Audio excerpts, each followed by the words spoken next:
we can be mad at them for voting for people who want to take away the rights of us and people that we love, but they don't understand that they're hurting people. They think they are protecting themselves, and that is because of the systems. And so when we attack, when we get angry, when we get upset, and when we take action, we need to take action against the systems, because it's very hard to change individual minds when they have been brainwashed this hard.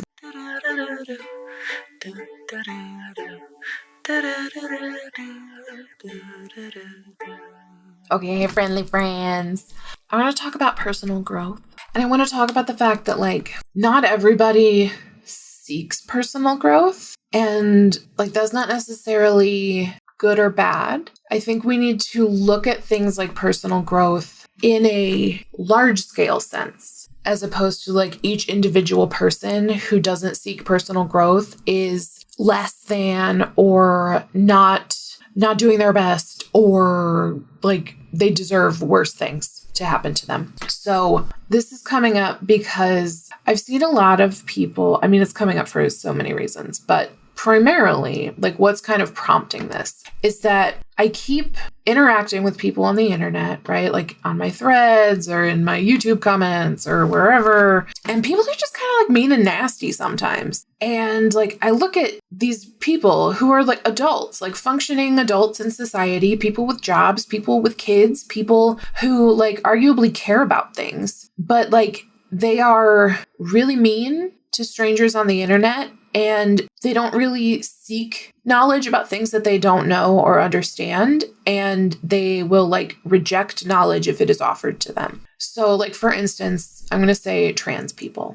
Okay. So say I say something about trans people, and then somebody in the comments is they are grooming our kids, blah, blah, blah, blah, blah.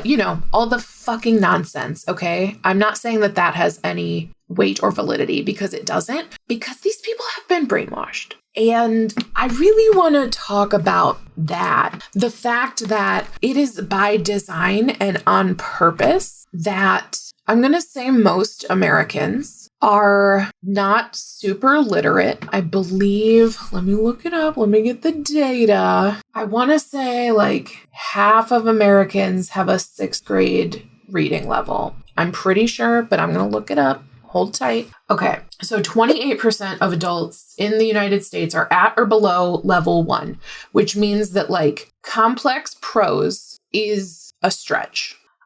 In general, both groups struggle reading complex sentences, text requiring multiple step processing, and text with distractions. Anything below level 3 is considered partially illiterate. So we have 28% of adults at or below level 1, 29% at level 2, and then 44% at level 3 or above. So that is 57% are partially illiterate. That is more than half of Americans who struggle to understand complex prose. Now, have you ever read a legislative bill? Because let me tell you, it's full of distractions. It's full of shit that is not related and doesn't matter. They'll have an agriculture bill, and then they sneak a little something else into it. They're like, oh, we're going to attach a rider about such and such thing that bans trans girls from playing sports or that prevents abortions.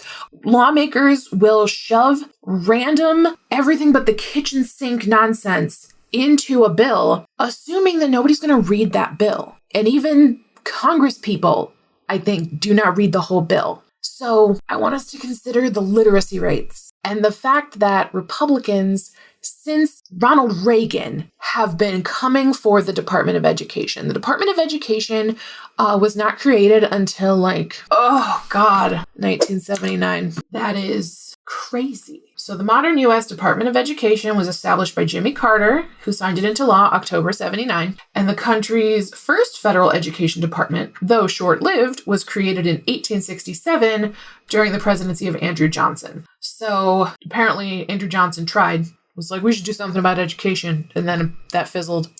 and then Jimmy Carter in just about 1980, which is not that long ago. Okay, that's 45 years ago. We've only had a Department of Education for 45 years. And the whole time, Republicans have been trying to defund public schools. The reason that teachers are underpaid is because Republicans have tried to defund public schools, because they don't want the Department of Education. We don't want, I say we, they don't want, the ruling class does not want an educated class of people who outnumber them. So we have the Department of Education started in, we're going to call it 1980. It's October 1979, but whatever. I'm going to assume that they didn't get much done until 1980 and later. So teachers are underpaid.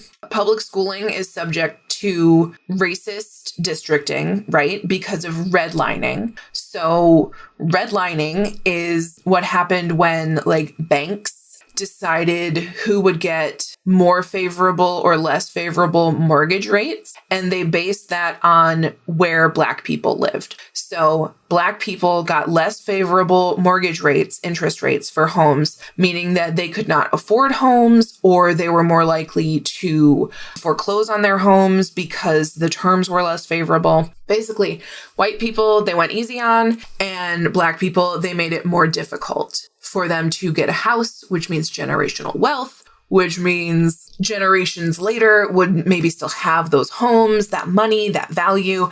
But redlining made it so that there was a wrong side of the tracks. If you've ever heard oh, that's the poor side of town, that usually means that that's where the Black people lived. And banks didn't exactly encourage them to own homes and gain generational wealth the way that our systems inherently support white people. Okay, so that's redlining. So then you got a public school. You got a public school over in that redlined area where the property values are worse, where homeownership is, quote, worse by design because it has been made that way, right? Where there's more economic depression, where they are removing more trees. I don't know if I've talked about this before, but in a lot of more urban environments, right? So inner cities, which also tend to be economically depressed, which also tend to be where the Black people live. I don't know how to make this more clear that it is racist to go outside and breathe the air in America. We're just a racist place. Okay? I need you to understand that. So those schools get less funding because their test scores are worse, because their tardiness and truancy rates are worse. All of this stuff that is going to obviously have a different impact, right? So in the poorer parts of town, you're going to have parents who can't afford to take off work to stay home with a sick kid. So you're going to have more parentified children where an older child has to stay home and take care of their younger sibling because mom has to go to work because we need a roof over our head, right? And so these systemic issues over, even if we're just playing with the last 45 years that the Department of Education has existed, over time lead to economic destabilization, less stability versus white areas with better funding for their schools because of everything, because the funding is there, because teachers are incentivized to go teach there, and teachers are not incentivized to go teach in a, quote, worse school because you're going to get paid better at a school that has better test scores. It's honestly, everybody needs to watch Abbott Elementary, okay? It's a TV show. It's on, I think, ABC. You can watch it on Hulu.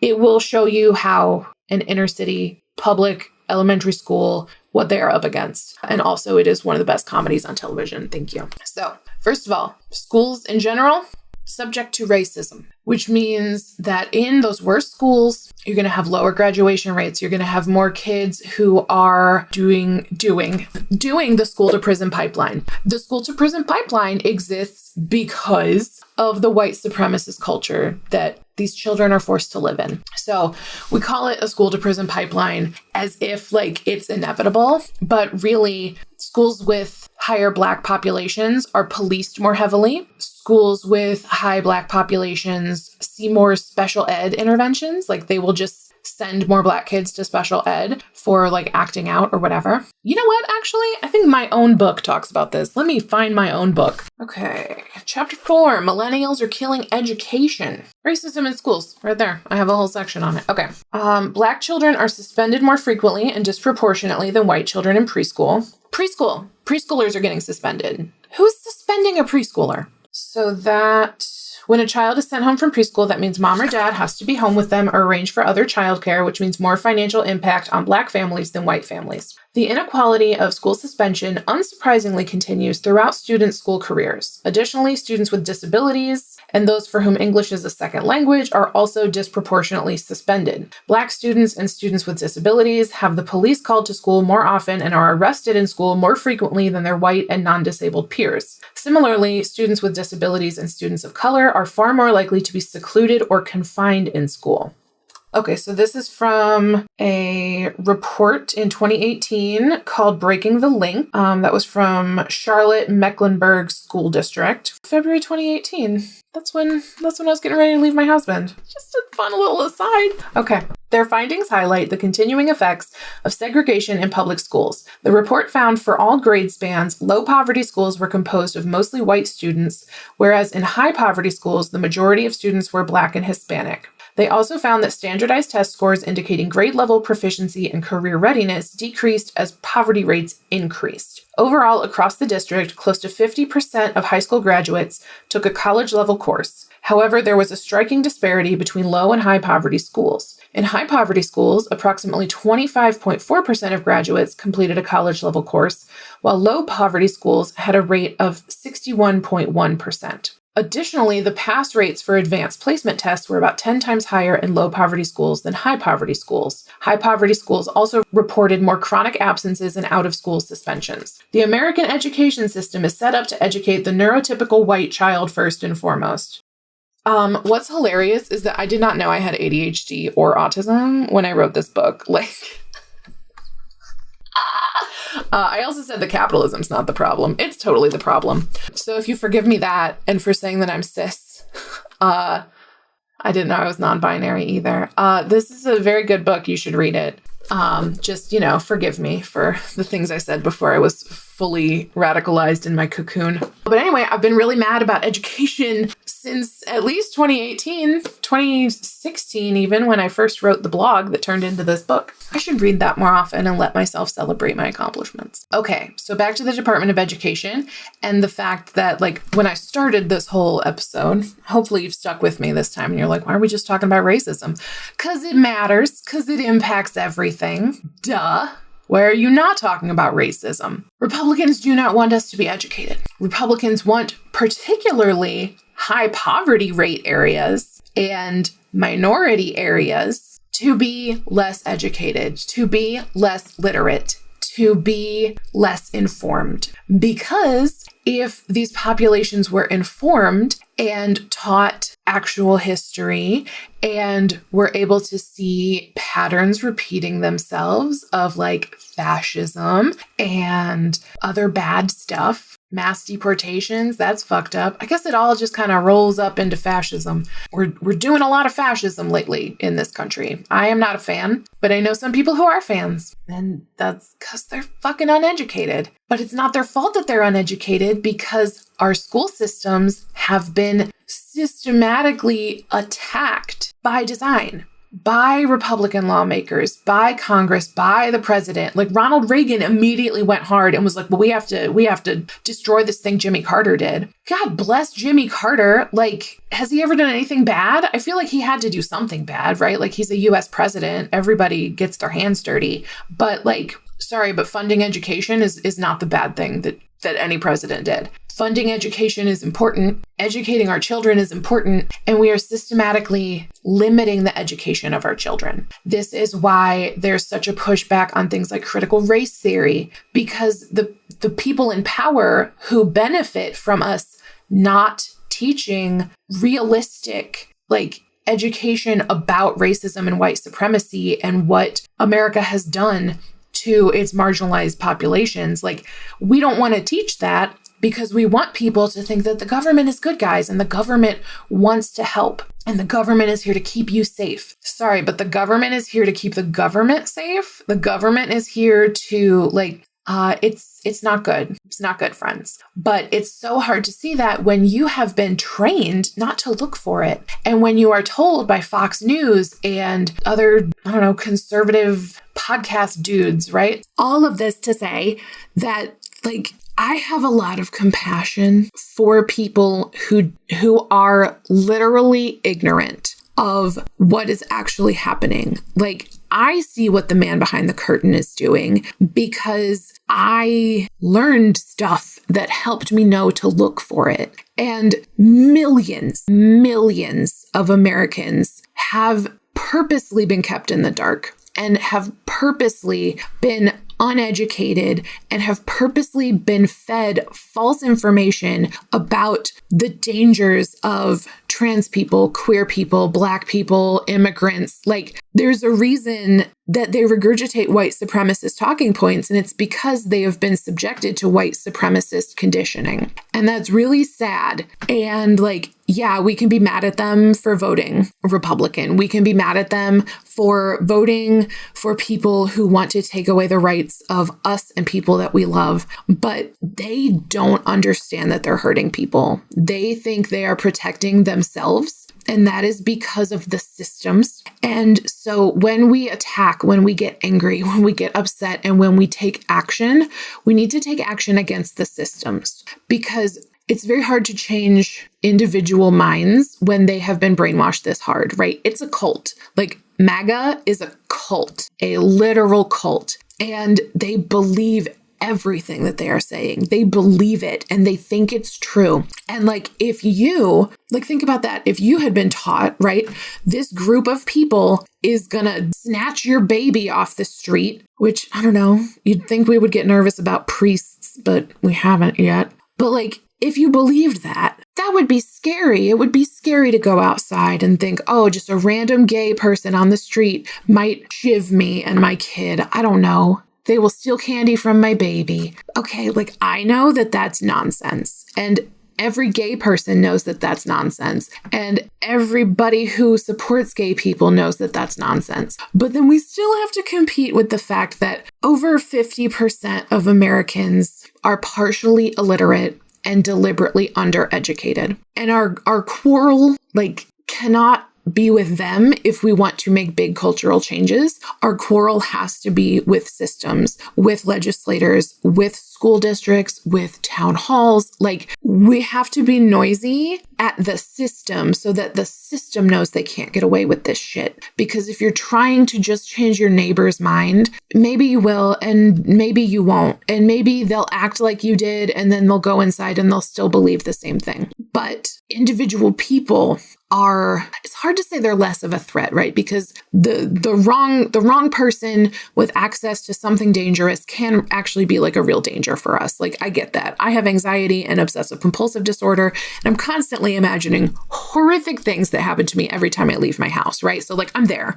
I know what's possible. And I know that individuals can do bad things. But I also know that if the system is such that those violent things are not supported, right? The reason people are being loudly racist right now is because Donald Trump is in office and they're well, we got a racist fascist in office, so now I can be a racist fascist, which is gross. But here we are in 2025 because as soon as the Department of Education was born, it has been sabotaged. And we don't have an educated population. And it's not the population's fault that they have not had access to good, reliable education. It can't be their fault. That's something that's been done to them. That's something that has been denied them. And if they knew what they were missing, they would probably be more angry. But right now, all they feel is fear. Yeah, and I think I'm going to wrap it up there. I think I just have a lot of complicated, messy human responses to what's happening right now. And I'm trying to not get upset with individual people because I know that they don't really understand what they're doing and they don't really understand how they're hurting people. And I can only hope that in time they will come to understand and the scales will fall from their eyes and they will see what they are part of and they will choose differently. But I don't know. I can't hate them because most of them didn't choose to be undereducated by design. You know, that's a hard thing to choose. So I'm going to leave us there. Once again, please sign up to support me on Patreon. Once we get to $350 a month, I am going up to 4 podcast episodes. It used to be a $500 goal. That goal is still there, but I did my math again and I can bump the episodes up at the $350 mark. So that's about $200 more. So like if 20 people signed up at $9, we'd be just about there. I feel like that's possible. So if you're watching this and you want to see more of Caitlin's unhinged takes and rants about white supremacy, please give me some dollars. I will put them to good use, I promise. Okay, I love you guys. I'll see you next time. Bye! They'll change your approach and tell you a joke to lighten your load and help you along or sing you a song. Do-do-do-do-do, do-do-do-do, do-do-do-do, do-do-do-do.